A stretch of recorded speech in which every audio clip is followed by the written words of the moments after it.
আমাদের প্রথম ধাপ, আমাদের যে স্বস্তির এবং শান্তির যে জায়গাটা, একটা ফেসিস্ট দূর হয়েছে।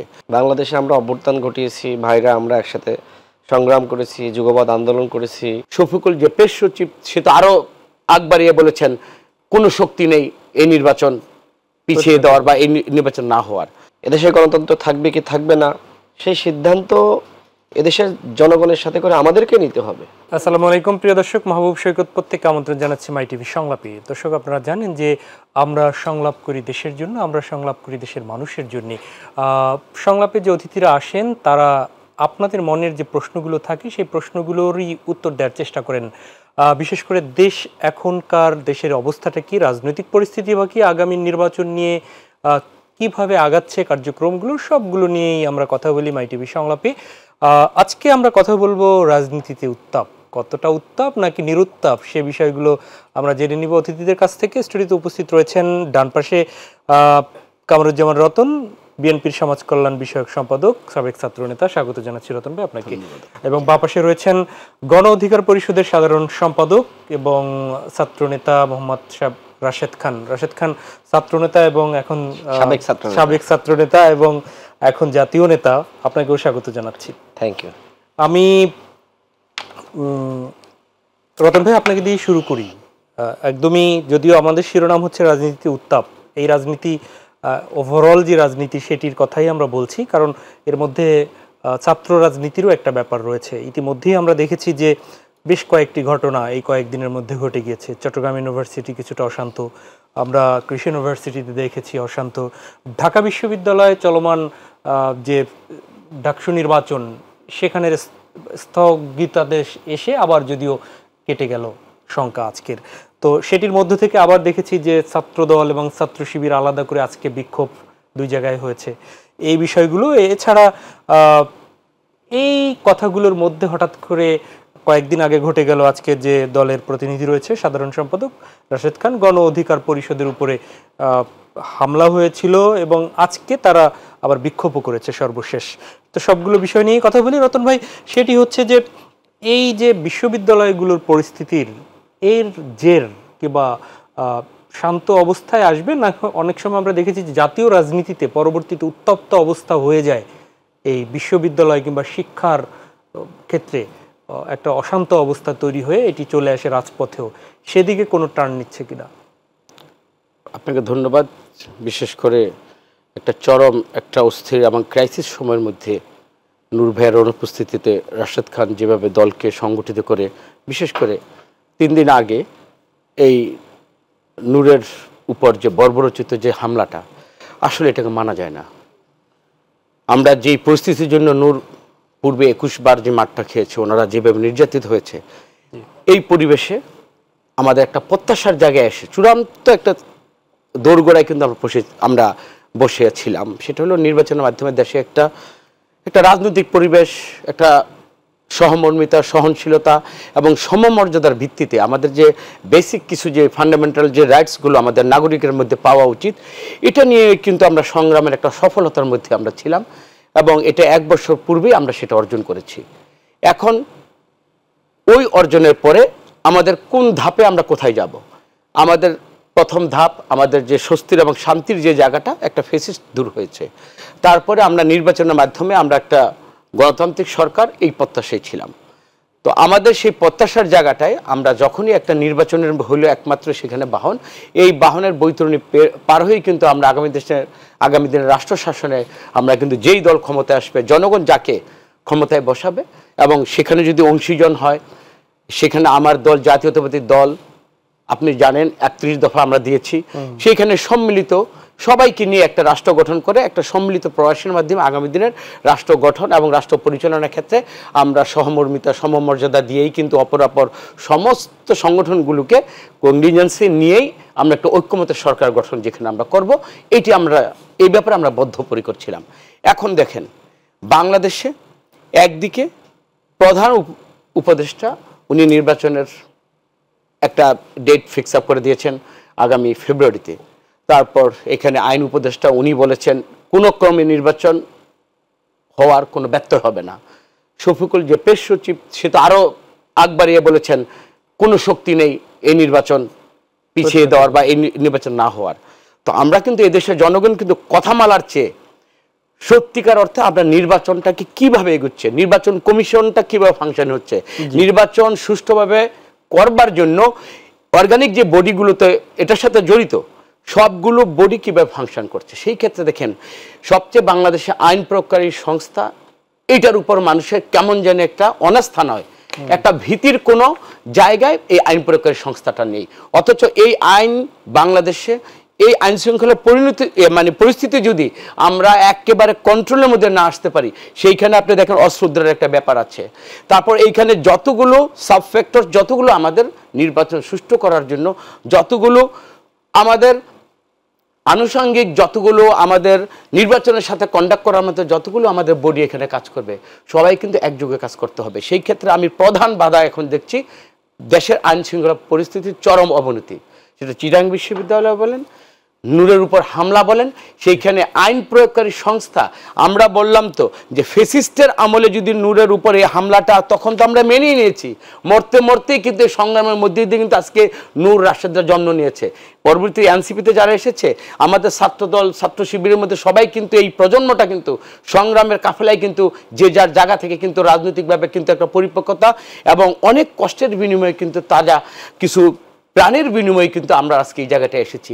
অনাগত যে ভবিষ্যৎ এবং ভবিষ্যতের মধ্যে আজকে ছাত্র সমাজ এবং এই প্রজন্ম কিভাবে শেয়ারিংয়ে ঢুকবে, রাষ্ট্র ক্ষমতার কাঠামোতে কিভাবে তারা স্থান করে নেবে, সবারই কিন্তু সম্মিলিত প্রচেষ্টা ছিল। সেই ক্ষেত্রে আইন প্রয়োগকারী সংস্থা যা করছে এটার উপর জনগণের চরম অনাস্থা। এই অনাস্থা থেকেই এবং আইন শৃঙ্খলার এই অবস্থা দেখে কিন্তু মানুষের ভিতরে একটা সংশয় কাজ করছে, আসলে কি এই সরকার একটা সুষ্ঠু নির্বাচন পরিচালনা করতে পারবে? এটাই হলো আমাদের প্রশ্ন। জি, সেই প্রশ্নে আসবো, যদিও বিষয়টি আরো একটু ক্লিয়ার হব পরবর্তীতে। রাশেদ খান, সেটি হচ্ছে আমরাও খুব পর্যবেক্ষণ করছিলাম যে আসলে কি হচ্ছে রাজনীতিতে। তো সেক্ষেত্রে রতন ভাই তার মতো একটি ব্যাখ্যা দিলেন। আপনি একদমই গণ অধিকার পরিষদের সাধারণ সম্পাদক, সেই দিনের ঘটনায় ছিলেন।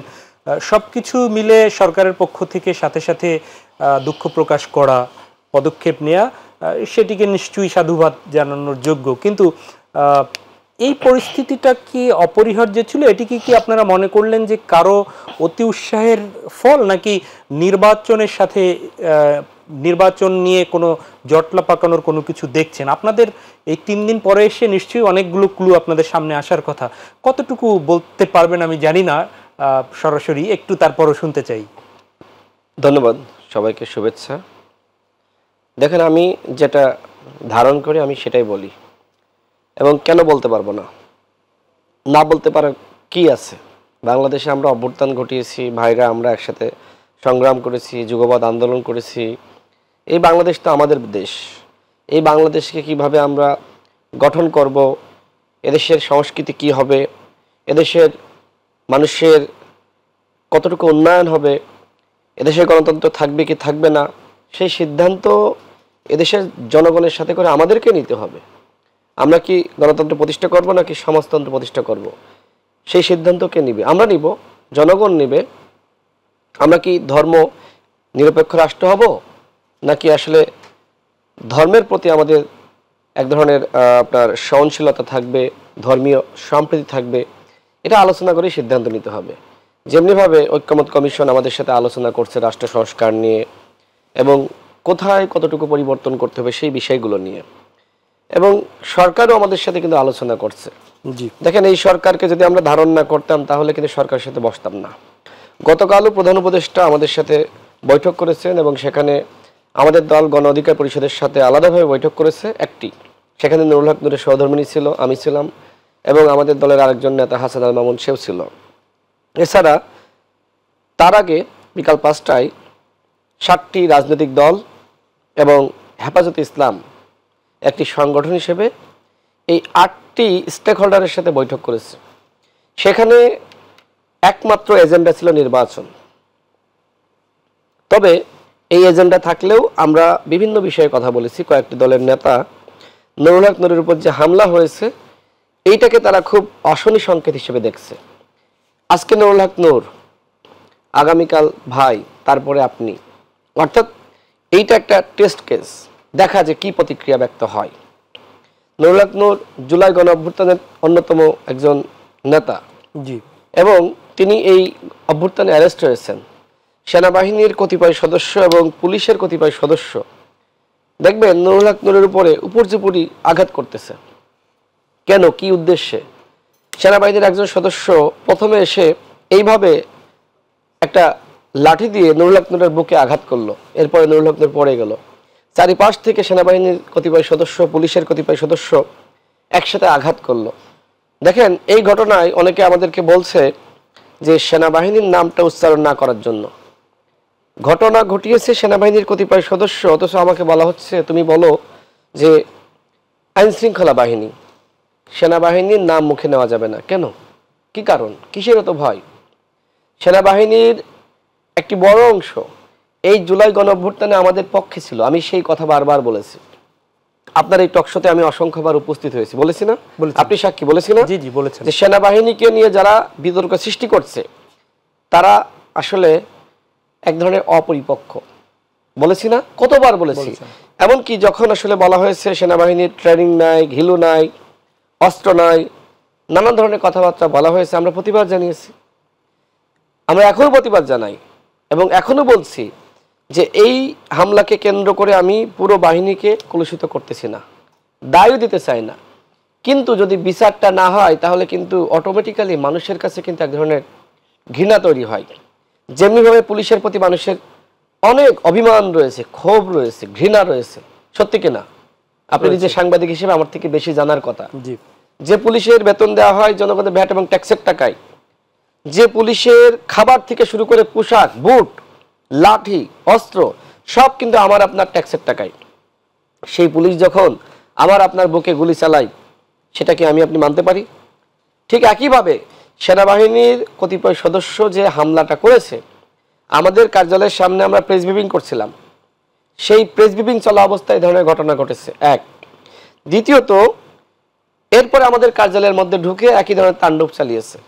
বাথরুমের মধ্যে যারা আশ্রয় নিয়েছিল বাথরুমের দরজা ভেঙে ভেঙে বের করে হামলা করা হয়েছে। এখন এটা তো আসলে সবাই দেখেছে, মিডিয়ার কল্যাণে বা আপনাদের কল্যাণে সবাই দেখেছে। কারণ আমি যদি বলি যে আইন শৃঙ্খলা বাহিনী, আইন শৃঙ্খলা বাহিনী, মানুষ তো আমাকে দালাল বলবে যে এই লোকটা সেনাবাহিনীর দালাল, এ হচ্ছে ডিজিএফআর দালাল। কিন্তু আমরা কি আসলে সেনাবাহিনীর দালাল?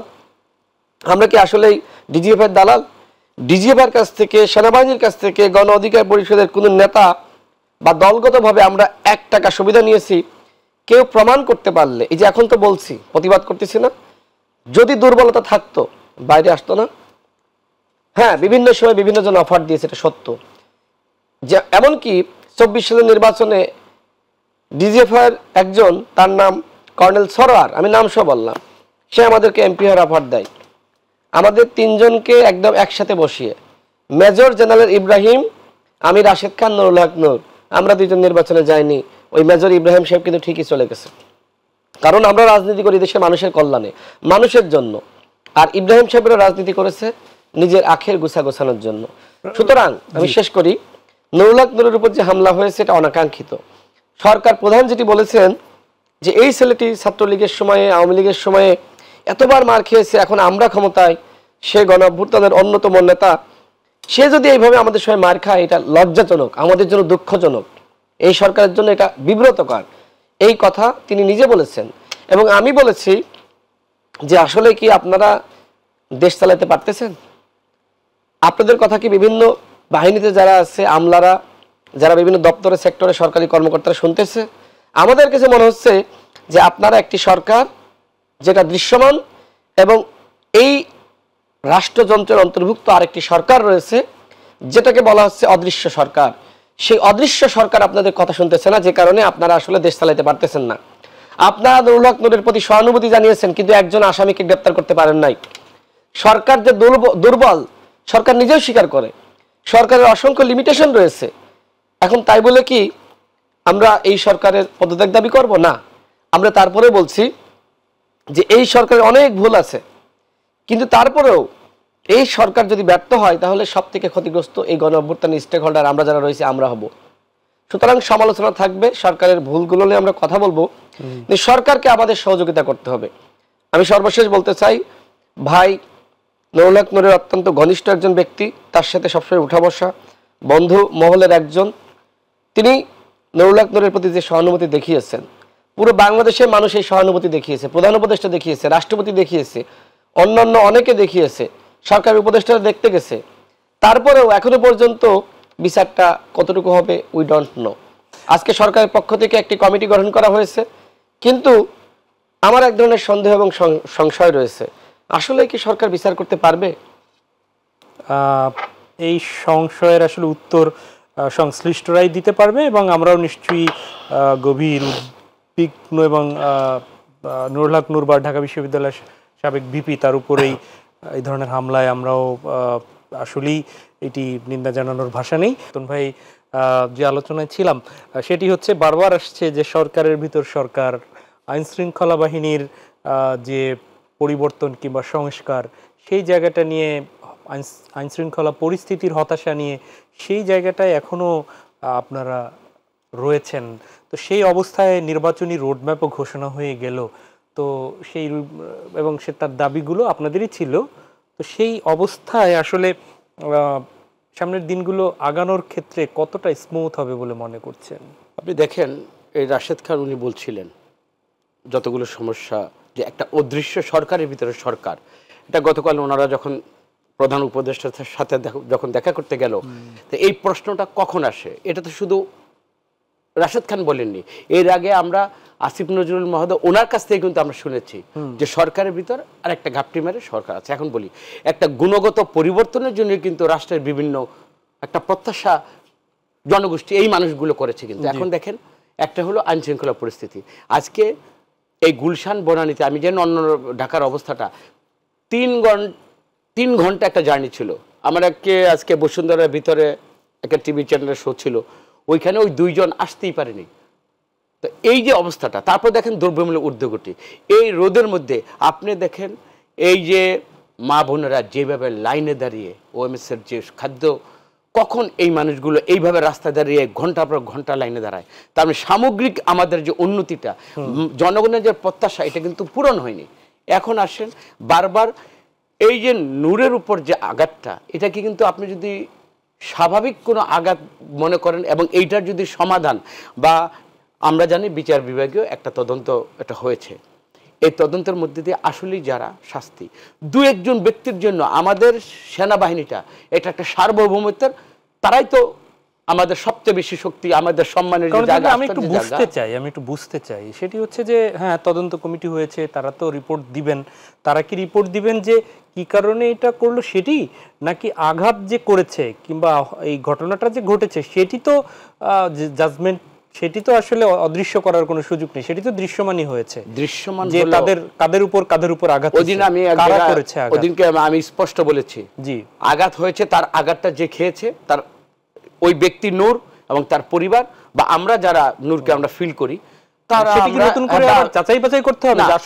বাংলাদেশের মানুষ যারা এই গণতন্ত্র প্রেমিক এই সংগ্রামী মানুষটাকে ভালোবাসে, এটা এক ধরনের একটা কষ্ট পেয়েছে। আর আমি প্রথম থেকে বলেছি যে নূর একটা অজানা কোনো মানুষ নয়, রাতের আধারের কোনো সে কোনো মানে জীব বা জানোয়ার নয়। তাকে যেভাবে আঘাত করা হয়েছে, এটা কারণটা আগে আমাদের বের করতে হবে। এই কারণ যদি আপনি বের করে বিচারের ব্যবস্থা যদি না আনতে পারেন, এইখানে কিন্তু আগামী দিনের কি ধরনের আমাদের নির্বাচন হবে, এবং নির্বাচন ব্যবস্থার সময় বাংলাদেশের মানুষ কতটুকু নিরাপদে থাকবে, নিরাপদ থাকলেই কিন্তু মানুষ ভোট কেন্দ্রে থাকবে, এবং ভোট কেন্দ্রের ওই পরিবেশ থাকলেই কিন্তু মানুষের ভিতরে ওই উৎসাহ, যে উদ্দীপনা যেটা থাকার কথা। তো সুতরাং এই যে নূরের এই আঘাতটাকে আমি মনে করি আগামী দিনের আমাদের নির্বাচনের জন্য, নির্বাচনের পরিবেশের জন্য এটা কিন্তু আমাদের একটা একটা অ্যালার্ম দিয়ে যাচ্ছে। তো সেই অ্যালার্মের জায়গায় আপনারা রাজনৈতিক দলগুলো দেখতে গিয়েছেন, কিন্তু প্রতিক্রিয়া জানানোর যে বিষয়গুলো সেটি কি আপনারা যথাযথ মনে করেন? আপনি দেখেন জায়গায় বিক্ষোভ হয়েছে, আমরা দেখেছি। সরকারের জায়গা থেকে আমি বলি, সরকারের জায়গা থেকে ডক্টর ইউনূস সাহেব বলেছেন বিদেশে চিকিৎসা করাবেন, এটা হলো তার ট্রিটমেন্টের ব্যাপার। মানে এটা যদি সুপরিকল্পিত হয়, তাহলে যারা সুপরিকল্পিত বা ষড়যন্ত্রের সাথে ছিল তাদের আজকে কি আপনারা এই ফ্যাসিবাদ বিরোধী আন্দোলনের যে সকল রাজনৈতিক দল ছিলেন তারা কি কোনো স্পষ্ট বার্তা দিতে পেরেছেন? বার্তা তো আমি প্রথমেই কিন্তু আপনাকে একটা বলেছি, দেখেন বেগম খালেদা জিয়া, তারেক রহমান, আমাদের মহাসচিব দেখতে গেছেন, রিজভী ভাই দেখতে গিয়েছেন, বা সব দলের কিন্তু জামাতে ইসলামের সবাই কিন্তু দেখতে গিয়েছেন। তার প্রতি যে সহমর্মিতা, ওইটাই কিন্তু আমাদের এক কাটটা আমাদের মনোভাব। সর্বোপরি এই রাশেদ খান আপনি দেখেছেন, তার নেতৃত্বে দুহাত উঁচিয়ে এই যে আমাদের এত কাদা ছোড়াছুরির পরেও যেভাবে সবাই কিন্তু ঐক্যবদ্ধ হয়েছে, এইখানে কিন্তু এই মুষ্টিবদ্ধ হাত একটা এটা হলো প্রতীকী, আমাদের একটা প্রতিবাদ। এই প্রতিবাদটা এটা প্রতিরোধের পর্যায়ে যেন না যায়, এই যেন না যায়, এইটা হলো এই সরকারের দায়িত্ব। সুতরাং এই নূরকে আপনারা কিভাবে দেখেন জানি না, আপনি দেখেন তো 5 তারিখের আগে সে যখন অ্যারেস্ট ছিল, আপনাদের মনে পড়ে ডিবি অফিস থেকে যখন তাকে কোর্টে নিয়ে যাওয়া হলো, তার পা কিভাবে হ্যাসরাত ছিল, এবং সে ওইখানে থেকে শারীরিক, সে তো দাঁড়াতেও পারছিল না, ওই অবস্থা থেকে কিন্তু সে কিন্তু একটা কিন্তু মেসেজ দিয়েছে কি, যে ডিবি অফিসের 90% ডিবি অফিসার বলেছে, আর 10% বাকি, ওদের জারি জুরির উপর কোনো তোমরা আস্থা হারাবে না, তোমরা অটুট থাকো, রাজপথে থাকো, সফলতা একটা ধাক্কা বলেছে। হ্যাঁ, এই যে তার যে একটা মেসেজ, আপনি কি মনে করেন স্ফুলিঙ্গের মতো এই শব্দটাকে আমরা জানি জাতীয়তাবিদ, এবং সবচেয়ে বেশি নূর ভাই, আমরা নূরকে দেখেছি তারেক রহমানের সাথে, ওনাকে জিজ্ঞেস করেন যে সব সময় তারেক রহমানের যে অ্যাসিস্ট করার মতো সার্বক্ষণিকভাবে তারেক রহমানের সাথে যোগাযোগ রেখে, এই যে আমাদের এনসিপির ছাত্র নেতারা আজকে যারা এত কথা বলে, তারেক রহমানের বিপক্ষে যারা কথা বলে,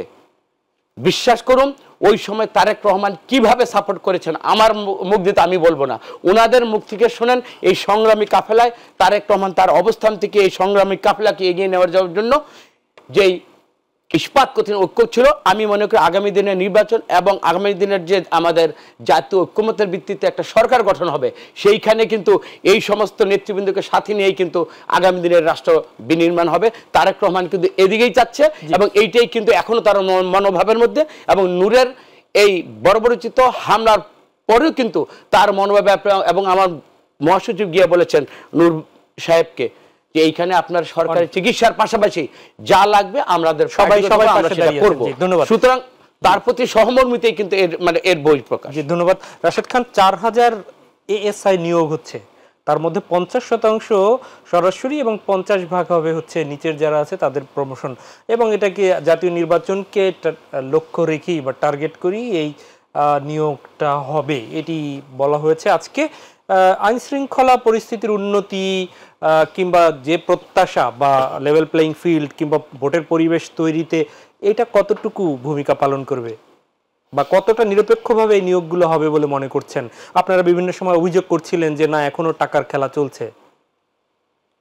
আজকে আমার পরিচিত একজন, জি, তিনি আমাকে একটি মেসেজ দিলেন, আমি মেসেজটা জাস্ট আপনাকে বলি, 10 সেকেন্ড সময় দেন। জি। তিনি আমাকে বললেন,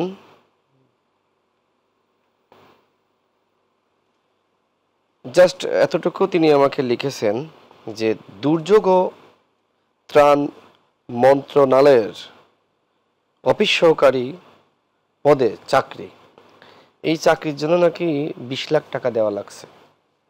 তো আমি তো মেসেজটা আমার কাছে আছে, আমি আসলে টেলিভিশনে দেখাইতে পারতেছি না। তার একজন আত্মীয় এই চাকরিটা নিতেছে এবং দেওয়া লাগতেছে, কোথায় দেওয়া লাগতেছে তিনি বলতেছেন। তো আমি তাকে বললাম যে 20 লাখ টাকা দিয়ে এই 3য় শ্রেণীর চাকরি, এই 20 লাখ টাকায় তো ব্যবসা করা যায়, প্রতিদিন ভালো ইনকাম হবে, কেন এই টাকা দিয়ে চাকরি নিতে হবে? ও যে টাকা দিয়ে চাকরি নিল, এরপরে কত ঘুষ খাবে? এইভাবেই তো হয়, এভাবেই হয়। দেখবেন এই 3য় এবং 4র্থ শ্রেণীর চাকরিতে সব থেকে বেশি লেনদেন হয়, এবং একসময় 1ম শ্রেণীতে বিসিএসে হয়েছে, একসময় 2য় শ্রেণীর চাকরিতেও হয়েছে, এখনো হয়। বিএনপির মহাসচিব তিনি একটি কথা বলেছিলেন যে আগে যেখানে পুলিশকে 1 দেওয়া লাগতো, এখন 5 দিতে হয় পুলিশকে, তিনি বলেছেন। তো এইবার আপনি বলেন, সময় খারাপ এটি দেখিয়ে অনেকে চায় যে নিয়োগ দেওয়া হচ্ছে, এই নিয়োগ মনে করেন যে স্বরাষ্ট্র মন্ত্রণালয়ের পক্ষ থেকে বলা হবে কেউ 1 টাকা দিবা না, যদি টাকা চায় আমাদেরকে জানাবা, তাহলে কি করা হবে? তাকে পানিশমেন্টের আওতায় আনা হবে, এর আগেও বলা হয়েছে। কিন্তু টাকা একটি পক্ষ নাই, মানে আমরা আসলে উপরে উপরে অনেক মিষ্টি কথা বলি, কিন্তু টাকা একটি পক্ষ নাই। টাকা ছাড়া চাকরি খুব কম হচ্ছে, এই ধরনের চাকরি। এখন কে নেয় এটা আসলে বোঝা যায় না। মনে করেন যে আপনার ডিআইজি নেয় না, কিন্তু ডিআইজির নিচে যে আছে সে নাই, কথার কথা। এবার এইটার একটা অংশ বিভিন্ন জায়গায় তাকে দিতে হয় ম্যানেজ করার জন্য। এইভাবে আসলে চাকরি বাকরি হচ্ছে। আমি নিজে তো আপনাকে জাস্ট একটা ঘটনা বললাম, এটা খুবই দুঃখজনক। আমরা যে বাংলাদেশ গঠন করতে চেয়েছি, এই যে এত এত সংস্কারের আলাপ, গণভোট লাগবে, এই লাগবে সেই লাগবে, মানুষের পরিবর্তন ছাড়া পুলিশের এখানটায়ও কতটা নিশ্চয়তা আমরা দিতে পারি বা নিশ্চিত থাকতে পারি যে এখানেও ফ্যাসিবাদী মানসিকতার বা আওয়ামী স্পন্সর কেউ ঢুকে যাবে না টাকা দিয়ে, এইটি কি আমরা নিশ্চিত হতে পারবো? রাষ্ট্রের কোনো পরিবর্তন তো হয়নি। দেখেন, এই রাষ্ট্রের পরিবর্তন করার জন্য সবার আগে আমাদের এই সংস্কৃতি, আচরণ, আমাদের কালচার, সেগুলো পরিবর্তন করা দরকার ছিল। আমাদের নৈতিকতা বাড়ানো দরকার ছিল, কিন্তু হয়নি তো। 1 বছরে বরং দুর্নীতি বেড়েছে, ঘুষ বেড়েছে, অন্যায় বেড়েছে। সরকারের দুর্বলতার সুযোগে অনেকে অনেক কিছু করেছে। আপনি টেন্ডার এর জন্য যান, দেখবেন যে 1 নম্বর হয়েছে, তারপরে সে কাজটি পায়নি, 2 নম্বরকে দেওয়া হয়েছে। এর কারণ হলো টাকা। টাকা যেখানে ঢালা যায় সেখানে কাজ পাওয়া যায়। দেখেন, এই যে আপনার হাতিরঝিলের রাস্তাগুলো দেখেন, এই রাস্তার কাজ কেন ভালো হয় না? কারণ এই কাজ নেওয়ার জন্য ঠিকাদারকে 10 কোটি টাকার কাজের জন্য তাকে প্রায় 3 কোটি টাকা বিভিন্ন জায়গায় ব্যয় করতে হয়। তাহলে হ্যাঁ, পার্সেন্টেজ কমিশন দিতে হয়। এমনকি মন্ত্রী যারা, তাদেরকে দিতে হয় একটা অংশ। তাহলে বিড়ালের ঘন্টা সব জায়গায় কি রকম। এই দেশে এখনো পর্যন্ত দুর্নীতির যে আপনার যেটা বন্ধ করা দরকার ছিল সেটা হয়নি। আমি খুব প্রত্যাশা করেছিলাম যে 1/11 সরকারের সময় দুর্নীতিবাজদের গলায় গামছা লাগিয়েছিল বা বেঁধেছিল সবাইকে। হয়তো এখানে আপনার নির্বিচারে অনেককে ধরা হয়েছে, কিন্তু চেষ্টা তারা করেছিল যে দুর্নীতিবাজদের সাইজ করা। যদিও সেখানে অনেক অন্যায় অনিয়ম হয়েছে, এটা সত্য। আমি মনে করেছিলাম যে এই সরকার সর্বপ্রথম দুর্নীতিবাজদেরকে ধরবে, ঘুষ খাওয়া বন্ধ করবে। এই সরকার চাঁদাবাজি বন্ধ করবে, দখলদারিত্ব বন্ধ করবে। তারা এই বিষয়ে উদ্যোগই নেয়নি। এই রাষ্ট্রকে তারা অরক্ষিত রেখেছে। একজনকে স্বরাষ্ট্র উপদেষ্টা বানিয়েছে যিনি কন্ট্রোলের সিস্টেমটা বোঝেন না, কিভাবে মানুষকে কন্ট্রোল করতে হয়, কিভাবে কাজ করতে হয়। তিনি খুব সহজ এবং সরল একজন মানুষ, কিন্তু এই যে দেশের আইন শৃঙ্খলা এবং তার কাজই তো মূল কাজ, চাঁদাবাজকে ধরা, ছিনতাই বন্ধ করা, রাহাজানি বন্ধ করা, এটা তিনি পারেন নাই। কিন্তু এই সরকার এখনো পর্যন্ত 1 বছরে তার আপনার কোনো করলো না, পরিবর্তন করলো না। জি, শেষ করছি, পরিবর্তন করলো না। তাহলে আপনি বলেন, এই ফ্যাসিবাদী সিস্টেম, ফ্যাসিবাদী কাঠামো বজায় রেখে এবং এই স্বরাষ্ট্র উপদেষ্টাকে এই পদে রেখে আসলে কি অবাধ, সুষ্ঠু, নিরপেক্ষ নির্বাচন সম্ভব? এটা নিয়ে কিন্তু প্রশ্ন এবং সংশয় রয়েছে। ওকে, সেটি আপনারা রাজনীতিবিদ এবং সাধারণ জনগণ আসলে উত্তর দিতে পারবে। আজকে সঞ্চালকের চেয়ার থেকে এই উত্তরটা আমার দেয়া কঠিন। কামরুজ্জামান রতন, আপনার কাছে প্রশ্ন খুব ছোট্ট করে জানতে চাই, তা হচ্ছে যে ডাকসুর নির্বাচন একদমই দোরগোড়ায় এবং আরও কয়েকটি বিশ্ববিদ্যালয়েরও, তো সেই অবস্থার আলোকে ইতিমধ্যেই আবার দেখলাম যে ছাত্রদল, ছাত্র শিবির তারা একে অপরের বিভিন্ন বিষয়ে রাজপথেও তারা নেমেছে বিভিন্ন বিষয়ের প্রতিবাদে। তো এটি কি শেষ পর্যন্ত সুষ্ঠু পরিবেশ থেকে নির্বাচন উঠিয়ে নেওয়া সম্ভব কতটা হবে মনে করছেন? না, নির্বাচন, ডাকসু ইলেকশন আমরা অবশ্যই সুষ্ঠু পরিবেশের মধ্যে দিয়ে, বিশেষ করে মিনি পার্লামেন্ট হিসেবে ডাকসুকে তো আমরা ওইভাবে ট্রিট করি। এখানের মধ্যে দিয়ে একটা জনমত, বিশেষ করে এই শিক্ষার্থীদের যতগুলো গণদাবি, দেখেন এই যে কোটার আন্দোলনের মধ্যে তো এই একটা ফ্যাসিস্ট গভর্নমেন্টের পরিসমাপ্তি হলো। সেইখানে ডাকসু বা ডাকসু যে ইলেকশনগুলো ভবিষ্যতে হবে, আমরা এটাকে অবশ্যই গুরুত্ব দিতে চাই এবং পরিবেশের ক্ষেত্রে মনে করব যার যার মতাদর্শের ক্ষেত্রে ইশতেহার যার যার মতো ঘোষণা করবে এবং এইখানে সুষ্ঠু নির্বাচন মানে করার ব্যাপারে আইন প্রকারী সংস্থাকে, বিশ্ববিদ্যালয় কর্তৃপক্ষগুলোকে, সব সংগঠনকে সহায়তা করতে হবে। সবচেয়ে এইবার একটা, আমি ব্যক্তিগতভাবে জানি না এটা আমাদের কি ভবিষ্যৎ প্রজন্মের জন্য এটা ভালো দিক না খারাপ দিক। এই রাকসুতে দেখলাম যারা বিপিজিএস হবে তাদের ডোপ টেস্ট আগে মানে প্রমাণিত হবে। দেখেন, আমরা তো 71 দেখেছি বা আমাদের 90-এর মধ্যে আমরা দেখেছি, এই প্রচলনটা বা এই ট্রেন্ড আপটা কেন হলো, এটা আজকে আমাদের এই সন্তান এবং ছাত্রদের ডোপ টেস্ট করার মানেটা কি?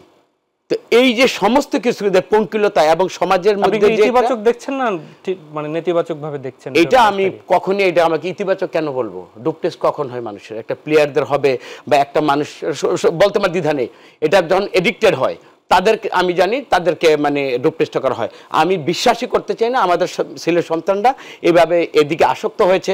তো এটা একটা এইভাবে এই জন্য পজিটিভ একটা আমি সাইড মনে করব যে এটা বিশ্ববিদ্যালয় কর্তৃপক্ষ করে রেকটিফাই করে এই ধরনের একটা মানে একটা ব্যবস্থা তারা করছে। এর মধ্যে তো সবাই উত্তীর্ণ হয়, ওয়েলকাম। এখানে কোনো নেগেটিভ পজিটিভ এর মধ্যে আমি থাকতে। আরেকটা কথা বলতে চাই, বাংলাদেশে আমাদের দুর্ভাগ্য যে আমরা কি রাষ্ট্র চাইলাম, আর এখন নির্বাচনকে সামনে রেখে ইতিমধ্যেই আমাদের মধ্যে যেটা শুরু হয়েছে, এটা আমাদের জন্য এটা কাম্য ছিল না। অনেক ধন্যবাদ রতন ভাই। রাশেদ খান, সেটি হচ্ছে কার্যক্রম স্থগিত থাকলে প্রতীক স্থগিত থাকবে, আওয়ামী লীগ সুতরাং কার্যক্রম স্থগিত থাকলে নির্বাচনে যেতে পারবে না। আপনারা আজকে দেখলাম জাপা সহ ফ্যাসিবাদের দোষরের শাস্তির দাবিতে মিছিল করছেন। তো হঠাৎ করে আওয়ামী লীগ তো নিষিদ্ধ হয়েছে, তো হঠাৎ করে আবার জাতীয় পার্টির ব্যাপারে আপনাদের এই স্টিক অবস্থায় যাওয়ার কারণটা কি একটু যদি বলেন, একদম ছোট্ট করে বলতে হবে। হঠাৎ করে না, যখন আওয়ামী লীগ নিষিদ্ধের দাবি রাজপথে উঠেছে এবং যখন আমরা আন্দোলন করেছি, তখন কিন্তু একই সাথে জাতীয় পার্টি এবং 14 দলের কথা বলা হয়েছে। একজন ফ্যাসিস্ট আর একজন এই ফ্যাসিস্টকে এইভাবে স্বৈরাচার বা ফ্যাসিবাদী হতে সহযোগিতা করেছে, তার মানে উভয় অপরাধী। এক অপরাধে আপনি হাসিনাকে দিল্লি পাঠালেন, আওয়ামী লীগকে সাংগঠনিক কার্যক্রম নিষিদ্ধ করলেন, আর একই ধরনের অপরাধে আপনি জিএম কাদেরকে গ্রেপ্তার করতেছেন না, তাদের বিরুদ্ধে ব্যবস্থা নিতেছেন না। আমার কথা হলো, যদি আপনি মনে করেন জিএম কাদের ছোট অপরাধী, জিএম কাদেরকে ধরা যাবে না, তাহলে নিজের বিবেকের ব্যক্তি জিএম কাদের কথা বলছেন না ওই দলের নেতাদের? ব্যক্তি জিএম কাদের তো নিকৃষ্ট জিএম কাদের। ব্যক্তি জিএম কাদের ভারতের অনুগত দাস, রড এজেন্ট, এবং এক কথায় বলতে গেলে তিনি একজন দলের অন্য নেতাদের ব্যাপারে আপনাদের খুব একটা, সবাই জাতীয় পার্টি করেছে, এর মধ্যে অধিকাংশই খারাপ। ভালোকে আপনি যে মন্ত্রীগুলো দেখেন, যে এমপিগুলো ছিল জাতীয় পার্টির, এর মধ্যে ভালোকে, হ্যাঁ কিছু কর্মী সমর্থক থাকতে পারে, সেটা আলাদা কথা, কিন্তু এদের নেতারা রাতে এক কথা বলেছে, দিনে এক কথা বলেছে। দিনে সমাবেশ থেকে বলেছে নির্বাচনে যাব না, রাতে ডিজিএফআই কাছ থেকে টাকা খেয়ে নির্বাচনে চলে গেছে। আচ্ছা বলেন, জাতীয় পার্টির কি এই ভিত্তি আছে যে তারা আসলে এই আওয়ামী লীগের মেয়াদে তারা বিরোধী দল হলো? বিএনপির মতন বড় দল তারা পায় 6টি আসন, আর জাতীয় পার্টি পায় 25টি আসন, মানে আরো বেশি। কিভাবে সম্ভব? এটা বিশ্বাসযোগ্য? জাতীয় পার্টি কখনো 1 লাখ মানুষকে এক জায়গায় করে কোনো সমাবেশ করতে পেরেছে? আছে? আমার ঝিনাইদহতে আমি এই পার্টির কোনো অস্তিত্ব খুঁজে পাই না। হ্যাঁ, রংপুরে কিছু থাকতে পারে, কিন্তু এখনো রংপুরে আগের অবস্থা নাই। রাশেদ খান, আমি একদম 30 সেকেন্ডের মধ্যে ডাকসু নির্বাচন নিয়ে আপনার একটু কমেন্ট শুনতে চাই, একদমই এক কথায়। আমাকে 1 মিনিট দেন। দেখেন, ডাকসু নির্বাচন আমাদের জন্য বহুল কাঙ্ক্ষিত। 2019 সালে যে নির্বাচন হয়, সেই নির্বাচনে আমি জিএস হিসেবে নির্বাচিত হয়েছিলাম, নুরুল হক ভিপি হিসেবে। কিন্তু আমাদেরকে আসলে মাত্র 2টি পদ ঘোষণা করা হয়, কিন্তু আমরা জিতেছিলাম 11টি পদে। আমি সেই নির্বাচন নিয়ে আমার অভিযোগ ছিল, যে কারণে সেই সময় অভিযোগ দিয়েছিলাম। গণ অভ্যুত্থানের পরে আবার অভিযোগ দিয়েছি, এখন তদন্ত চলছে। আশা করি খুব দ্রুত সময়ের মধ্যে আমি একটি সমাধান পাবো। এবারে যে নির্বাচন হচ্ছে, আমি সবার জন্য শুভকামনা জানাতে চাই। এবার যারা প্রার্থী সবাই গণ অভ্যুত্থানের শক্তি। তাদের অনেকের বক্তব্য, কথা আমাকে খুবই মুগ্ধ করছে, চমৎকার কথা বলছে। আমি এতটুকু বলতে চাই যে কাদা ছোড়াছুড়ি বন্ধ করেন, শিক্ষার্থীদের কাছে যান, ভালো কাজ করেন, শিক্ষার্থীদের সাথে সম্পৃক্ত হন। ডাকসুতে কিন্তু সাদ্দামের স্টাইলে বক্তব্য দিয়ে আর সঞ্জিতের স্টাইলে বক্তব্য দিয়ে ভোট পাওয়া যাবে না। খুব সৃজনশীল রাজনীতি করেন, মেধাভিত্তিক রাজনীতি করেন। হ্যাঁ, এই যে কাদা ছোড়াছুড়ি, অমকের বিরুদ্ধে তমকের বিরুদ্ধে, এগুলো বাদ দেন। ঢাকা বিশ্ববিদ্যালয় থেকে সুস্থ ধারার রাজনীতির সূচনা হোক। আমরা কিন্তু ঢাকা বিশ্ববিদ্যালয় থেকে উঠে এসেছি, রতন ভাই বলেন, আমরা বলেন, আমরা সবাই ঢাকা বিশ্ববিদ্যালয়ের। সর্বশেষ বলব, ঢাকা বিশ্ববিদ্যালয়ের শিক্ষার্থীদের প্রতি অনুরোধ, যারা যোগ্য, যারা দক্ষ, যারা সামনে থেকে নেতৃত্ব দিয়েছে, যারা জেল জুলুম নিপীড়নের শিকার হয়েছে, যারা এই দেশ থেকে হাসিনাকে দিল্লি পাঠাতে যারা পরিশ্রম করেছে, ত্যাগ স্বীকার করেছে, তাদেরকে দেখে ভোট দেন। অনেক ধন্যবাদ, অনেক ধন্যবাদ রাশেদ খান, এবং অসংখ্য ধন্যবাদ কামরুজ্জামান রতন আপনাকেও। প্রিয় দর্শক, এই ছিল আমাদের আজকের আয়োজন। দেখা হবে পরবর্তীতে। আমরাও চাই কল্যাণমূলক দেশ গড়তে। আসুন যে যার জায়গা থেকে একটু হলেও ইতিবাচক ভূমিকা পালন করি। আল্লাহ হাফেজ।